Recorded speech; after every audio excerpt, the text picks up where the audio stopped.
நிறைய பேர் மேஷராசி என்பவர்களுக்கு எப்படி இருக்க போகுது சார், எப்படி இருக்க போகுதுன்னு கேட்டுகிட்டே இருக்கீங்க. ஒவ்வொருத்தரும் ராஜ வாழ்க்கை, சிரிப்போ சிரிப்பு, மகிழ்ச்சியோ மகிழ்ச்சி, இனிமேல் அடிக்க போகுது ஜாக்பாட்னு சொல்லுவாங்க. ஆனால் உங்களோட மனசில் இருக்கிறது கமாண்டில் அப்படியே கழுவி ஊற்றிருப்பீங்க.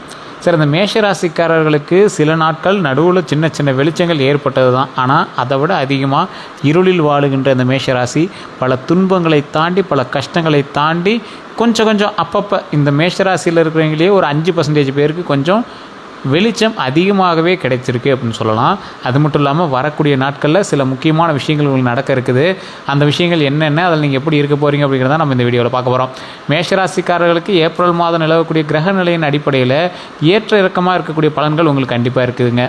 மாதத்தில் முதல் பகுதியில் அதிக அலைச்சல், டென்ஷன், எதிர்பாராத விரயம் அப்படிங்கிற மாதிரி நிறைய விஷயங்கள் இருந்தாலும் ஏப்ரல் மாதத்தில் 2ஆம் பாதியிலிருந்து உங்களுடைய செல்வாக்கு, மரியாதையும் கண்டிப்பாக அதிகரிக்கும்.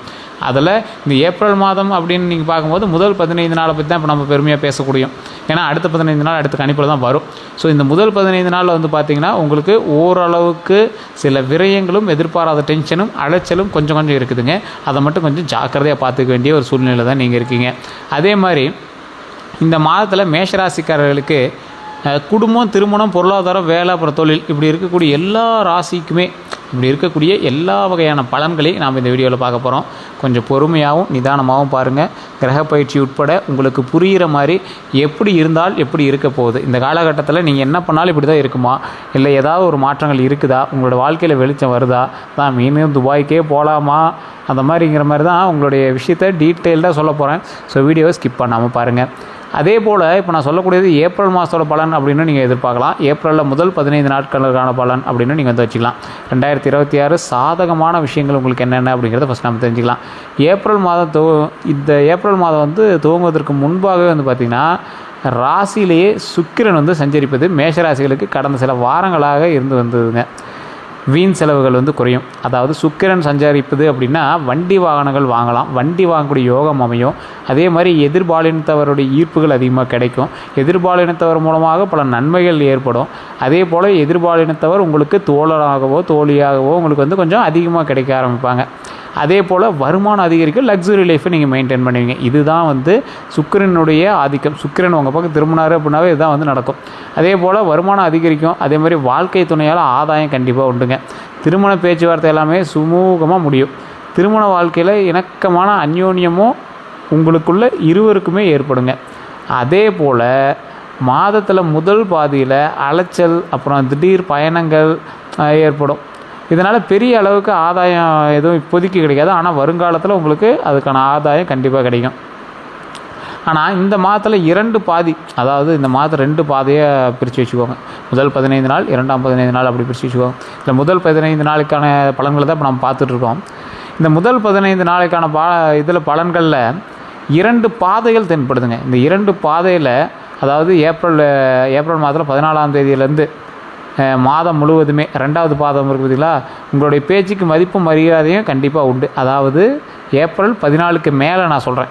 அது வரைக்கும் உங்களுக்கு கொஞ்சம் சின்ன சின்ன அலைச்சல், எச்சரிக்கை, இந்த மாதிரி விஷயங்கள் தான் இருக்குது. கொஞ்சம் பார்த்து நிதானமாக செயல்படக்கூடிய ஒரு காலகட்டம் தான். கட்சி சம்மந்தப்பட்டது, அரசியல் சம்மந்தப்பட்டதெல்லாம் இருக்குங்களா, கொஞ்சம் தயவு செய்து கொஞ்சம் பொறுமையாக கையாளுங்க. கோர்ட்டு கேஸ் வழக்கெல்லாம் போகிற அளவு உங்களுக்கு விஷயங்கள் இருக்குது. அதனால் கொஞ்சம் நிதானமாக இருக்க வேண்டிய காலகட்டம். அதே போல் செல்வம் செழிக்கக்கூடிய ஒரு காலகட்டமாக இருந்தாலும் அதை தற்காத்து கொள்வதற்கு அதீத முயற்சி போடக்கூடிய ஒரு காலகட்டமாக இருக்குதுங்க. இடமெல்லாம் சிறப்பு. அதே மாதிரி செல்லக்கூடிய இடம் எல்லாமே உங்களுக்கு சிறப்பு தான். அதே போல் உங்களுக்கு ஆளுமை திறன் அதிகமாக இருக்க போது. கடந்த சில வாரங்களாகவே இருந்த மனநிலை மாறி உற்சாகமாக செயல்படுவீங்க. மேஷராசிக்கு ஏப்ரல் மாதத்தில் மிகப்பெரிய பணமும் பொருளாதாரமும் பெறக்கூடிய ஒரு மாதமாக அமையுது. அந்த பொருளாதார ரீதியாக பார்த்தா அப்படின்னா ஏப்ரல் மாதத்தில் பெரிய அளவு சிக்கல்கள்லாம் எதுவுமே இல்லைங்க. இருந்தாலும் கூட கடன் வாங்குவீங்க. கொஞ்சம் கடன் வாங்கி சரி பண்ணுவீங்க. அந்த கடனை அடைக்க முடியாமலாம் கொஞ்சம் அவஸ்தைப்பட்டிருப்பீங்க. தற்போதைய நிலைமையிலுமே கொஞ்சம் கடன் வாங்கியாவது கொஞ்சம் ஆடம்பரமாக தெரியணும் சார் அப்படிங்கிற அளவுக்கு நீங்கள் கொஞ்சம் பண்ணுவீங்க. கார் கடன் வாங்கி வாங்குறது, வீடு கடன் வாங்கி பண்ணுறது, சில முக்கியமான உங்களுக்கான தற்பெருமைக்காக சில செலவுகள் எல்லாமே நீங்கள் பண்ணுறதுக்கான வாய்ப்புகள் அதிகம். அதே மாதிரி அவசரப்பட்டு ஆடம்பர செலவுக்காக கடன் வாங்குறத வந்து இன்ற வரைக்கும் தவிர்ப்பது ரொம்ப நல்லதுங்க. காரணம் என்ன அப்படின்னா, உங்களுடைய ஆடம்பரத்துக்காக மட்டும்தான் நீங்கள் வந்து கடன் வாங்குவீங்க. அது அத்தியாவசியமானு கேட்டால் யோசித்து பார்க்குற வேண்டிய விஷயமாக தான் இருக்கும். ஸோ அதனால் அதெல்லாம் கொஞ்சம் யோசித்து செயல்பட்டிங்க அப்படின்னா ரொம்ப நல்லது.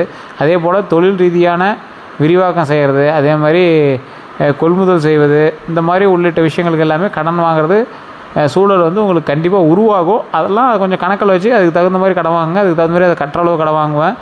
கைக்கு மீறாமல் பார்த்துக்கிட்டிங்க அப்படின்னா ரொம்ப நல்லதுங்க. அதே மாதிரி மேஷ ராசியில் ஏப்ரல் மாதத்தில் வேலை, அப்புறம் இந்த தொழில், இந்த மாதிரி விஷயங்கள் எல்லாமே பார்த்திங்கன்னா உத்தியோகம், அப்புறம் மற்றும் தொழில் சம்மந்தப்பட்ட விஷயங்களில் மேஷ ராசிக்காரர்களுக்கு ஏப்ரல் மாதம் சாதாரணமாகவே சாதகமாக தான் இருக்கும்.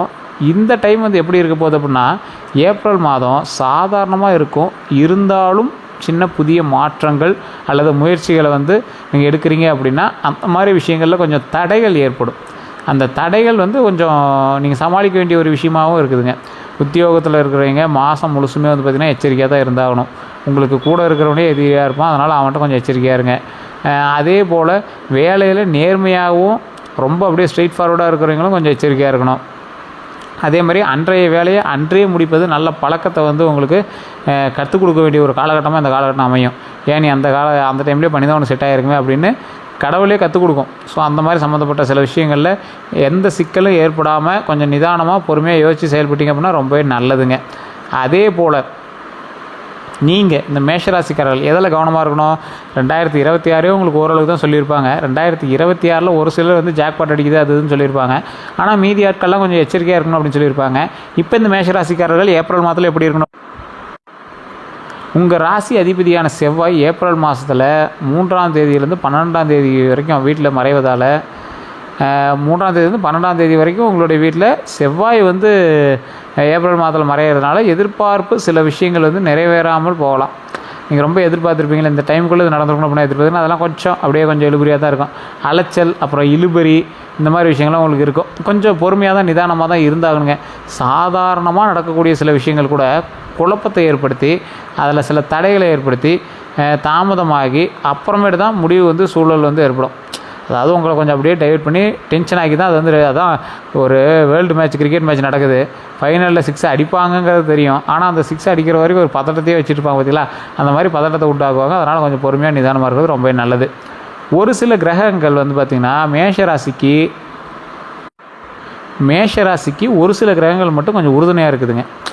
அது எந்த கிரகம் அப்படின்னா உங்களோட தனிப்பட்ட ஜாதகம் தான் சொல்ல முடியும். ஒரு சில கிரகங்கள் மேஷராசிக்கு மாதம் முழுவதுமாகவே சாதகமாக இருக்கிறதுனால பெரிய அளவுக்கு பாதிப்புகள், அப்புறம் நஷ்டம் இதெல்லாம் வந்து எதுவுமே ஏற்படாது. குடும்ப திருமண வாழ்க்கை மகிழ்ச்சியாக இருக்கிறது, இந்த மாதிரி எல்லா விஷயங்களுமே வந்து உங்களுக்கு வந்து நன்மையாகவே நடக்க இருக்குது. அதே மாதிரி வேலையிலையும் கொஞ்சம் கவனமாக இருக்கணும். இல்லை சார் எங்களுக்கு ஒன்றும் இந்த தெரியலையே அப்படிங்கிறவங்க சில கிரகங்கள் உங்களுக்கு சாதகமாக தான் இருக்குது. இப்போ நான் சொன்னது எல்லாருக்குமே நடக்குமா அப்படின்னு கேட்டால் பாதி பேருக்கு தான் நடக்கும். காரணம் என்ன அப்படின்னு பார்த்தீங்கன்னா, ராசியில் மட்டும்தான் நீங்கள் எல்லாமே சேம் உள்ள நட்சத்திரம் இருக்குது, தசாபுத்தி இருக்குது, அதே போல் நிறையா விஷயங்கள் இருக்குது. அதெல்லாம் பார்க்கும்போது அதுக்கு தகுந்த மாதிரி தான் வந்து உங்களை கால்குலேட் பண்ணுவாங்க. ஸோ அதனால் உங்களுடைய பிறந்த தேதி, பிறந்த நேரம், பிறந்த ஊர், இதை 3ஐயும் வந்து கீழே கொடுத்துரு வாட்ஸ்அப் நம்பருக்கு அனுப்புங்க. இல்லைனா ஃபோன் பண்ணுங்கள். ஃபோன் பண்ணி நீங்கள் சொன்னீங்க அப்படின்னாவே A to Z உங்களுக்கு வந்து கம்ப்ளீட்டாக சொல்லிடுவாங்க. எதுவாக இருந்தாலும் யோசித்து செயல்பட்டால் நல்லது. இல்லை சார் நாங்கள் லோக்கல்லே ஜாதகம் பார்த்துக்கிறோம் அப்படின்னா ஓகே, ஒன்றும் ப்ராப்ளம் இல்லை. கீழே கொடுத்துருக்க நம்பர் பிரபலமான ஜோதிடருடைய நம்பர் தான். கிட்டத்தட்ட 200 ஜோதிடர்களுக்கு ஆசான். யாருக்கு தெரியும், ஒரு வேளை நீங்கள் பார்த்துட்டு இருக்கிற ஜோதிடரும் இவர்கிட்ட ஜோதிடம் பயின்றவராக கூட இருக்கலாம். ஸோ அதனால் இவர்கிட்ட நீங்கள் ஃபோன் பண்ணி பேசுங்க. உங்களுடைய பிறந்த தேதி, பிறந்த நேரம், பிறந்த ஒரு சொல்லுங்கள். வெளிநாட்டு மக்களாக இருந்தீங்க அப்படின்னா வாட்ஸ்அப் மூலமாக அனுப்புங்க.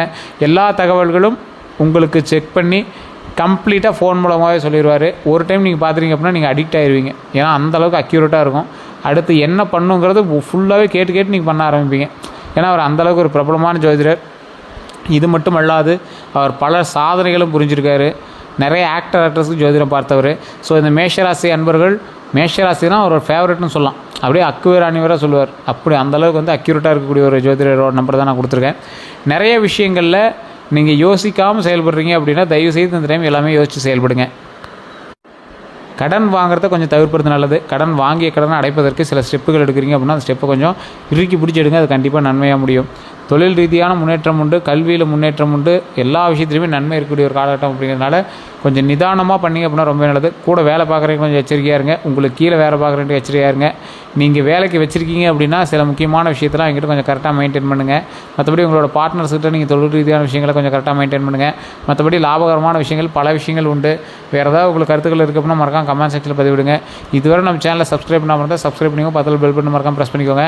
நிறைய பேர் யூடியூப் சேனலில் பார்த்துட்ருக்கீங்க, சப்ஸ்கிரைப் பண்ணாமல் பார்த்துட்ருக்கீங்க. கண்டிப்பாக சப்ஸ்கிரைப் பண்ணிட்டு கீழே இருக்கக்கூடிய பெல் ஐக்கானை ப்ரெஸ் பண்ணி அதில் ஆல் அப்படி கிளிக் பண்ணிக்கோங்க. ஃபேஸ்புக்கில் பார்த்துட்டீங்க அப்படின்னா ஸ்க்ரீன்லேயே நம்பர் ஓடிட்டுருங்க. அந்த நம்பருக்கு நீங்கள் ஃபோன் பண்ணிங்க அப்படின்னா போதுமானது. அதே போல் கீழே டிஸ்கிரிப்ஷன்லேயும் நம்பர் கொடுத்துருக்கேன். வேறு ஏதாவது தகவல் உங்களுக்கு வேணும் அப்படின்னா ஜஸ்ட் கால் பண்ணுங்கள், கேட்டு தெரிஞ்சுக்கோங்க. அதே போல் கீழே ஒரு நம்பர் கொடுத்துருங்க பார்த்தீங்களா, அந்த நம்பருக்கே நீங்கள் ஃபோன் பண்ணி நீங்கள் பேசுங்க. உங்களுடைய கருத்துக்கள் எதுவாக இருந்தாலும் பேசுங்க. நீங்கள் பேசும்போது உங்களுடைய பிறந்த தேதி, பிறந்த நேரம், பிறந்த ஊர் 3 இருக்குதான்னு செக் பண்ணிக்கோங்க. வேறு எந்த கருத்துக்களாக இருந்தாலும் கமெண்ட்லேயும் பதிவிடலாம். நீங்கள் டேரெக்டாக ஃபோன் பண்ணி பேச தெரிஞ்சிக்கலாம். எல்லோருமே